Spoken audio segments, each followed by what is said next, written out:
Hi, I'm Pastor Andrew Core, and this is our series on bivocational ministry and our experiences with being bivocational and some of the challenges it brings. One of the biggest challenges that I find on a regular basis is making sure that I'm spending time finding joy in the various things that I'm going through, whether it's just the little interactions that I have with people on a regular basis or just reflecting in the fact that even in a bivocational setting, and for me it's a little different because I work in hospice, just finding joy in being able to do ministry in a non-ministry setting. But before we get started, we're gonna pray and get into this. Let's pray. Dear God, I thank you for this wonderful day. I thank you for this opportunity that we get to come together over the internet. And Lord, I pray that you will help guide this conversation and that you will help the bivocational side of ministry. We pray these things in your name. Amen. One of the biggest challenges that I face on a regular basis, and Pastor Kirsten would tell you the same thing, is that it's really easy to get discouraged. One of the hardest parts about bivocational ministry is that when you are doing bivocational ministry, the premise of it sounds amazing. Like it just sounds like it's a great time. Not only are you getting to minister to your church, but you're getting to minister to this alternative community. Most bivocational pastors would tell you that's not true. That hardly ever does it work out that well. I'm in a unique position now where my entire job is to be a presence, a spirit. I'm a spiritual care coordinator, so I do get to practice ministry in my second job, my second vocation, and I really enjoy working in hospice. It's one of the best jobs I've ever had. Again, it's not for everybody. I'm sure some people would be like, "Why would you enjoy working in hospice?" It's the same reason I enjoy working in ministry, and that is to help people, right? Like I get to be a part of people's lives. I get to do those kind of things. The real reason I wanted to make this video and talk about finding joy in the doing, like in the things that we do on a regular basis, primarily is because today I found myself, I had a lot to do, right? And our district assembly is tomorrow. If you're watching this, our district assembly is this coming Saturday, June 27th, and I've been getting prepared for that. And this past like couple months has just been a nightmare with COVID and getting our annual meeting stuff and all of that kind of stuff in APR. And if you're a Nazarene pastor, you know what I'm talking about. If you're not a Nazarene pastor, we have to do annual pastors reports and record all of this information for our denomination. I really enjoy doing it, but it's really time consuming, right? Like, excuse me. I enjoy going in and doing that kind of stuff because it draws me closer to the church and it makes me feel like I'm accomplishing something. It's something that I find joy in. Not many people would express having found joy in doing paperwork, and me least of all, I don't like paperwork, but doing that makes me feel like I'm working towards a goal. And so I find joy in that. And I think that's one of the hardest things that we get to do or that we have to come across as pastors. There's a time where I wasn't working in hospice and I was pastoring at a church. My wife and I are pastoring at a church, and I'm working at an auto parts store, which is super not ideal.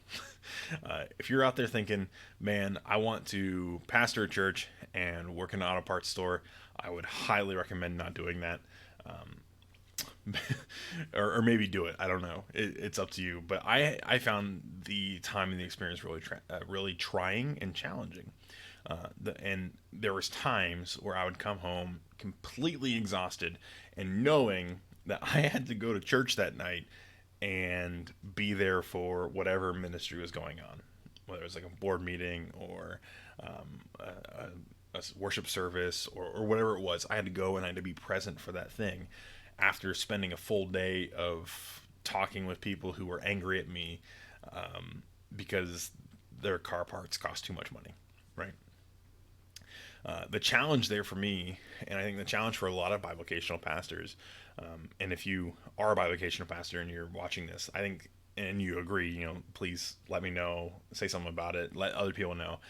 The hardest thing is, even though people know that you're bivocational, there are still people who expect you to be able to work two full-time jobs,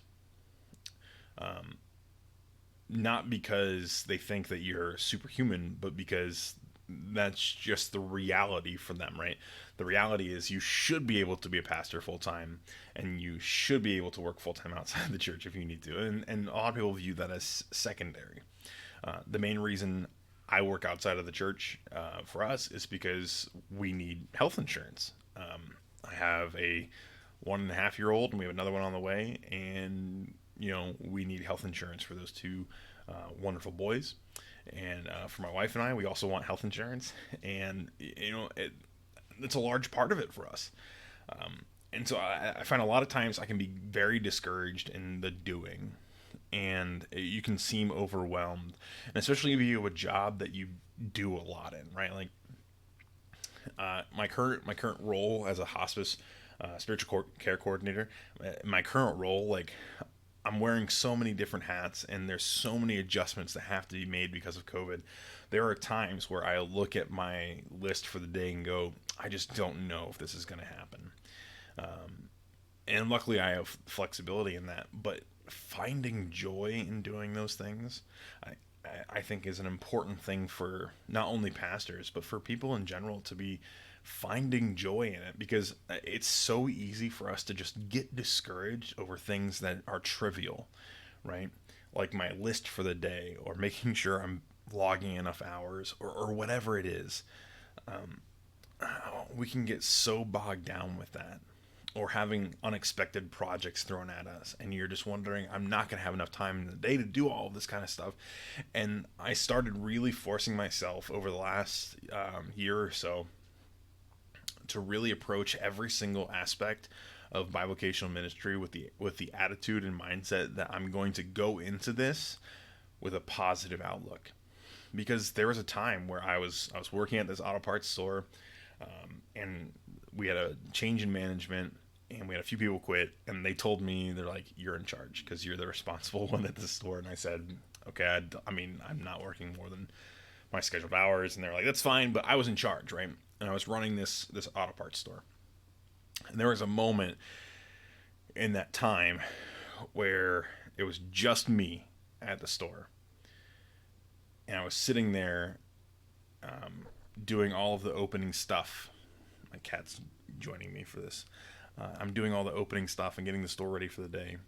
And I look outside, and about 10 minutes before we were supposed to open, there was 3 cars sitting in the parking lot. And I knew 2 of the 3 cars, I knew who they were, right? Like they're regular customers. And I sat there and just didn't want to do anything at all. I found myself in that situation just going, today's not going to be a good day. And those are the words, I had said that out loud. There was no one in the store. I'm the only person there, and I'm talking to myself, today's not going to be a good day. And I convinced myself that it wasn't going to be a good day. And you know what? I had a horrible day. It was one of the worst days I had working at this auto parts store. And, from that point on, I realized, like, I can't live that way. I can't do my job that way, but I have to approach everything as if I was doing it for the kingdom, right? Because that's what I am doing. That's what we all are doing. When you're a bivocational pastor, when you're a Christian, everything that you do is for the kingdom. And so, like, I sat there and I had this realization, and I thought to myself, I stopped talking out loud at this point, but I thought to myself, later on during self-reflection, I need to be doing these things with a heart, and with a passion and with a joy that only stems from the presence of Christ. Because I can't go into these places with people knowing that I'm a pastor, right? Like, all these people knew I was a pastor. All my coworkers, most of our regulars, and they would come and they would talk to me about religious things. And I never put the two things together. They would come and they'd talk to me, they'd ask me questions, and some of them were curious. You could tell some of them wanted to be, like, they were seeking a relationship with God. And there was other ones, they just really wanted to justify their behaviors. And I just sat there and I'm like, why am I not enjoying those moments? Why am I not finding joy in doing those things? And the simple answer was, I stopped viewing my actions separate from my pastorate as being things that work towards my pastorate. I stopped viewing it that way. So I want to encourage you today, because the hardest thing for us as bivocational ministers is to number one is finding all the time in the day to do things, but number two is to stay with a positive attitude. If you're a bivocational pastor, I would greatly encourage you to find someone to talk to about it, or just keep a journal. Be like, these are the good things that happened today. One of the things that we do in our church, and it's a practice that I take out into the world with me, is every Sunday when we have prayer time, like our congregation is small enough that I can go out and with a microphone go and ask people to present, like, what do you want to pray for? We always start with praises first, which seems like a really simple thing to do, but it's so easy to have all of these praises get lost in the midst of all of these prayer requests. And I started realizing a long time ago that we let all of these great things that God has done in our lives get drowned out by the things that we need God to do next. But God has already taken care of so many things. I already know that He's going to take care of all the things that are coming next, and I don't need to worry about them. So I'd encourage you to write those things down. Like, I go out and I thank God that this happened. And now, I'm just determined. I tell my friends, shout out to Brent Neely and Tyler Adcox, but I tell them all the time. We use Marco Polo, which is a great app, and I was like, today, fellas, is gonna be a great day. And I say that to them primarily as something to pump me up and get me excited and to get me ready for the day and find joy in that. One of the things that's recently come out of all of this, I think it's purely based on an attitude change, is that now that I'm working as a spiritual care coordinator, people in my office see me as pastor. They ask me questions. Me and a few other chaplains rotate a devotional every morning, where we get to just talk to people about Jesus. And